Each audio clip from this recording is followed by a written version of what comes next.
Hi, I'm Rob and welcome to this episode Club Warehouse blog. Once again joined by Sharbs from Physio Health. Thanks for joining me, Sharbs. Pleasure to be back, mate. As a follow-up, we spoke last time about foam rollers, the shorts and the longs. As a follow-up from that, I actually wanted to talk about more specific trigger point objects like these dangerous looking things, and people probably wonder about what these are because they do look dangerous and painful, but the spiky ball is generally used a lot with athletes and weekend warriors of the sort. So probably just want to get a bit of a summary of how you use these and why. Look, these two things go hand in hand. I think every athlete should have a foam roller and a spiky ball. The spiky ball is brilliant for when there's really sensitive spot. It's an isolated spot and you want to just get in that trigger point that you can't quite get into using the foam roller, especially ones around the shoulder and around your buttocks region.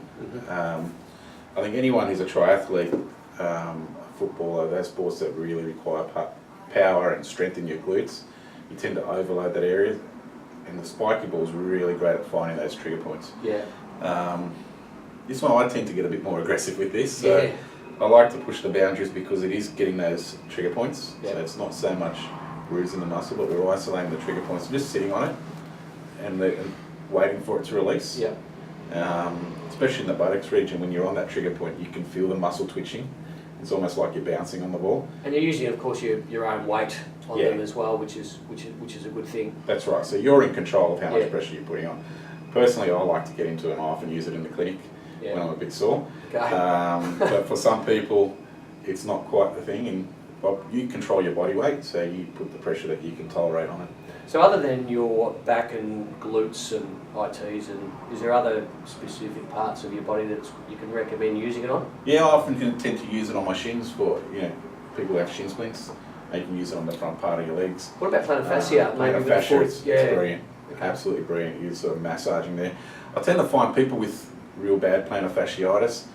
A lot of people want to use the golf ball and think getting the golf ball, I think that's probably a little bit too hard. And something like this, has got a bit more give, it's a bit bigger as well, so you can wrap your foot around it a bit more. And it tends to be more comfortable and still does the job. Yeah, look, the beauty of these two is they're really cheap. I mean, from a self-massage trigger point product, it's a nice economical way of doing it.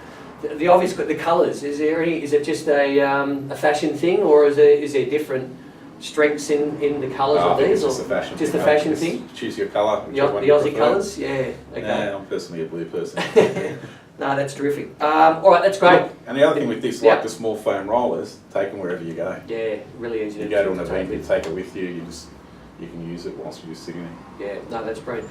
Thanks once again, Sharbs. A lot of help. I hope everyone's got a lot of benefit out of this. Once again, available on the Club Warehouse, shopping online, clubwarehouse.com.au. We'll see you next time.